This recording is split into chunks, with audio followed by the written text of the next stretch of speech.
Welcome to That's Good Sports. I am Brandon. The NFL finally has more fleas than me, Perna. Yeah, they do. There were at least 4 flea flickers during the early games today.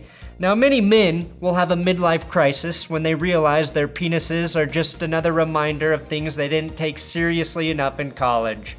And offensive coordinators will have a mid-season crisis when they think people will forget flea flickers are just play-action passes with extra steps. This is the most alive old white guys have felt since Jimmy Johnson became the spokesman for Extends. Like many men, I was intrigued by the idea of male enhancement, but I wasn't going to take just any pill. You can have your flea flickers and your Extends. Give me old-fashioned quarterback body slams that don't draw flags. Aaron Donald. Ugh. Long live Donald! Long live the Donald! Long live the Don! Oh, wait. No. Do not take that soundbite and use it for your political agenda. In a million years, I would have never predicted Sam Darnold and not Halloween would test my patience for ghost references. Today, I'll test your patience with a ton of football recapping. That's Good Sports.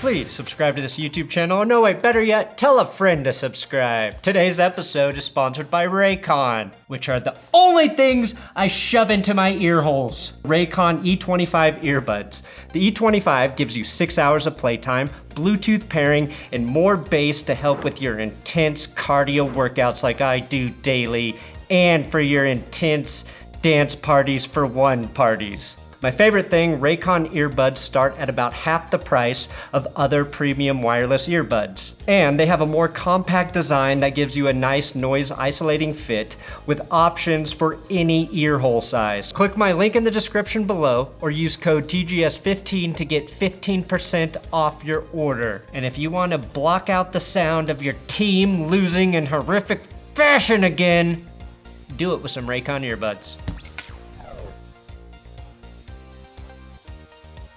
Seahawks beat the Falcons 27-20. Now the Falcons are a bad team with one of the best Matts in the NFL at the helm.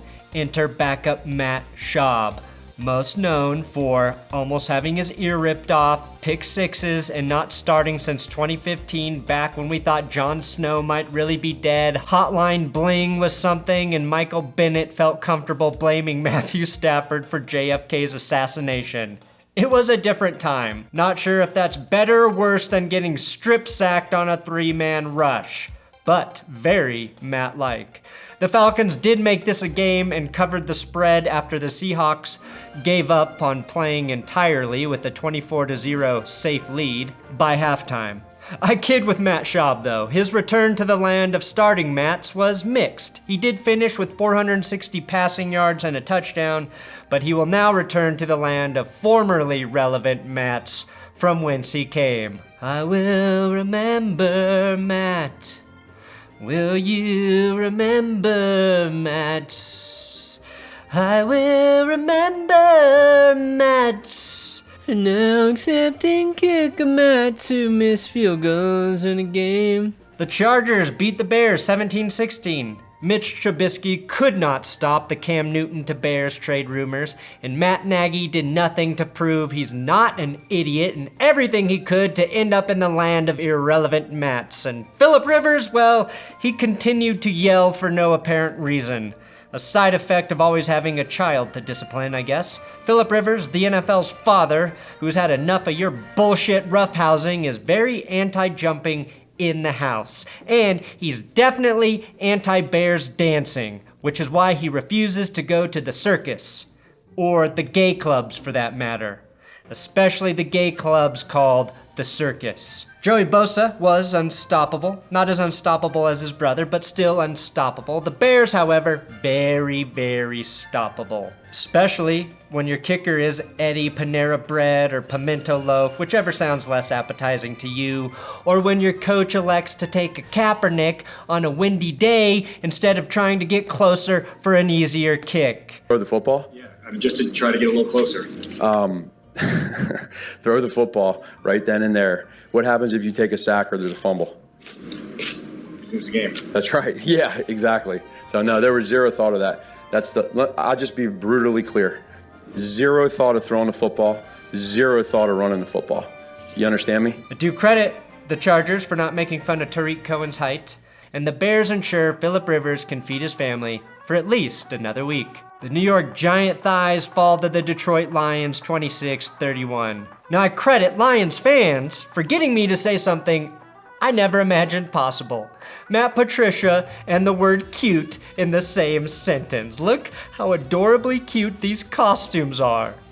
If only that guy could use the top of the pencil to erase the existence of NFL officials, the Lions might have a winning record.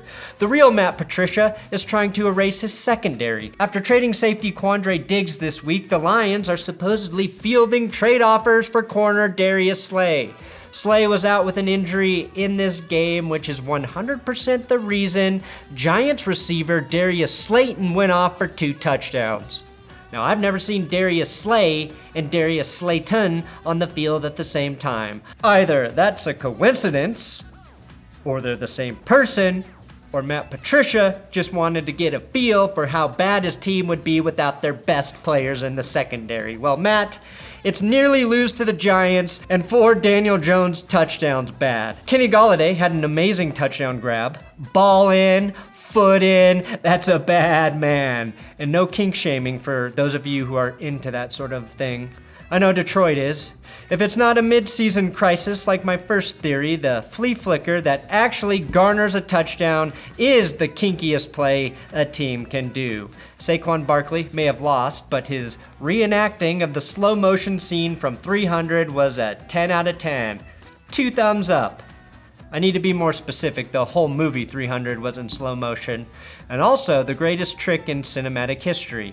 In terms of getting heterosexual men to stare at a screen filled with ripped, shirtless dudes for 2 hours, 300 achieved everything Ang Lee failed at accomplishing with Brokeback Mountain. The Eagles beat the Bills 31-13. Eagles running back Miles Sanders clocked the fastest run of the early games, coming in at a little over 21 miles per hour. Or as Sanders calls them, 21 me's per hour. And I'm really sorry, Buffalo. I am. But just like the Patriots, you two have benefited from playing horrendous competition all season. I'm afraid this is who your team really is. Devin Singletary does need more touches. He had just 3 carries in this game, but did score on a swing pass where he hurdled one of those Sam Darnold things. I can't say that word since I made fun of its overuse earlier. Carson Wentz was pretty excited about his ability to run in a straight line for longer than 2 seconds. Something not a single member of Bills Mafia can do, both from the constant drunkenness and from all of the table-breaking injuries. The Buccaneers fall to the Titans 23-27. Congrats, Tampa Bay. You have now figured out more ways to lose than the Broncos. Jameis Winston will always help, but now you have to worry about your offensive players tackling each other. And even more dangerous, getting the screw job of the week by the officials, who called back what probably would have been a game-winning touchdown because they prematurely blew their whistles. The only thing a premature blow should end is a relationship, never a team's chance to win. I will stand by that till the day I die. Now, I don't blame Mike Vrabel for not trusting kickers, especially ones with the surname Parkey, especially this season, but trying to pick up a first down with a 33-year-old punter is a bigger risk than not getting your prostate checked after the age of 50. Not a risk for the win, but a risk for the health and well-being of your most reliable punter, Brett Kern. And no, that is not an exaggeration. Kern has been your most reliable player for years, and you nearly ended him by allowing him to be clotheslined. We should never forget, though, that Derrick Henry is most dangerous from his own 1-yard line, and Jameis Winston is most dangerous when he throws, or when he's left alone with a woman. Here he is with an impressive throw to a wide-open defender. He really sees the whole field as an opportunity to challenge people's faith in him. Mike Evans finished with 11 receptions, 198 yards, 2 touchdowns. Without Mike Evans, Jameis Winston would just be Marcus Mariota and on the bench. Bengals lose again, 10-24 to the Rams. Andy Dalton, with the loss, became the first quarterback to ever start 0-8 and 8-0. Not in the same season, that's impossible, idiots. And the days of blaming all of Cincinnati's dirty plays on Vontaze Burfict are gone. At this point, I have to start blaming the water, or the fact that the only other thing Cincinnati is known for is the Cincinnati bow tie. A reverse titty fuck is also what you might call the 220 receiving yards Cooper Kupp put up on the Bengals. It's nice to see all it took for Jared Goff to look like he did in college is play against a college defense. His favorite professor and genius is, of course, Sean McVay, who is so dialed in, he's got plays diagnosed all the way down to predicting the exact moment a Cincinnati defender would inexplicably fall over for no reason at the end of a play. Fucking McVay. Oh, he's so good. The Jacksonville Minshews beat the Jets 29-15. The Jets deserve to lose. What kind of shitbag organization cuts a guy after getting surgery? Probably a lot, but you got caught, New York. The Jets cut Kelechi Osemele because their doctors said Kelechi was faking his injury. The surgeon who operated on Osemele said, and I quote, his shoulder was like really fucked up. The Jets team doctors are not qualified to be giving medical advice. In fact, the only members of that organization that aren't players who I'd trust are those loyal servants in the paranormal studies division. That's right, only I get to overuse ghost jokes. What happened in this game though, you ask? Well, Gardner Minshew does not need a paranormal division because, as this plane will tell you, he ain't afraid of no ghosts. Ghost. Minshew mania is back in full force. Even the Jags mascot, though, was trolling Sam Darnold wearing a sheet mimicking a ghost.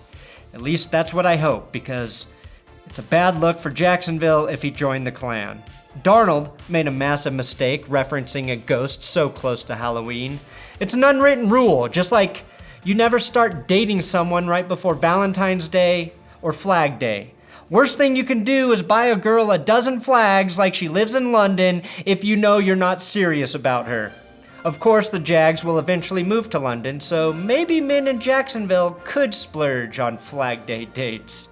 Like most teams' quarterbacks, Gardner Minshew may have played his best game against the Jets. 3 touchdowns, 279 yards, 0 picks, and 2 scrambles that are Denny's menu worthy. Nick Foles started to throw footballs again this week, leaving the Jags now with 2 sex symbols to choose from moving forward.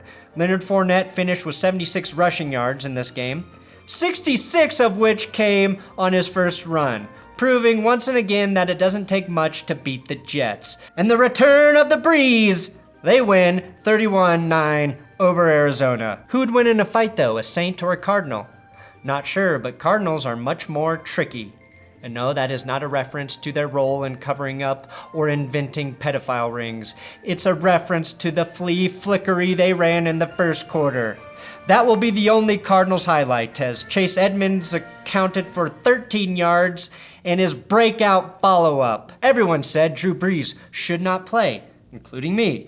Drew said he wanted to play a practice team to ease him back into the season, and he got that as he finished with 373 yards, 3 touchdowns, and 1 interception. Now that Drew Brees is healthy, the Saints have so many quarterbacks, they are exclusively using quarterbacks to run plays. Now, I respect the quarterback-to-quarterback throw, I do, but Sean Payton is still not on Sean McVay level.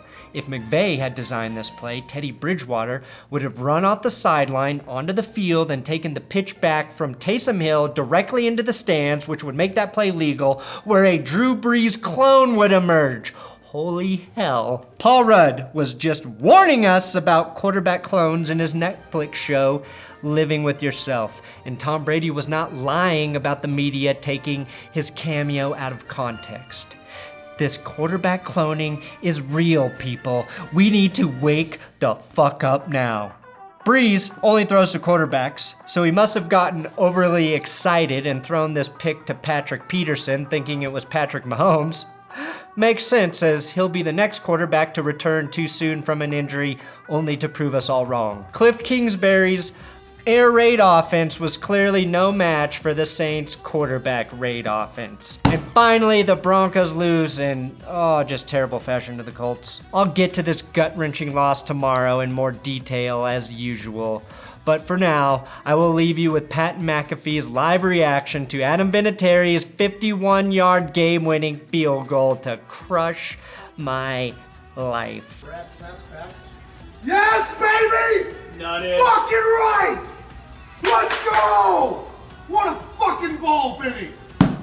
Thanks for watching another episode of That's Good Sports. Please subscribe here on YouTube. I already said that at the beginning, but do it. Do it. Do it. Do it. Do it. Shout out to @TJ Carpenter Show for helping me right through this episode. Follow him on Twitter. I'm on Twitter, Instagram, @BrandonPerna.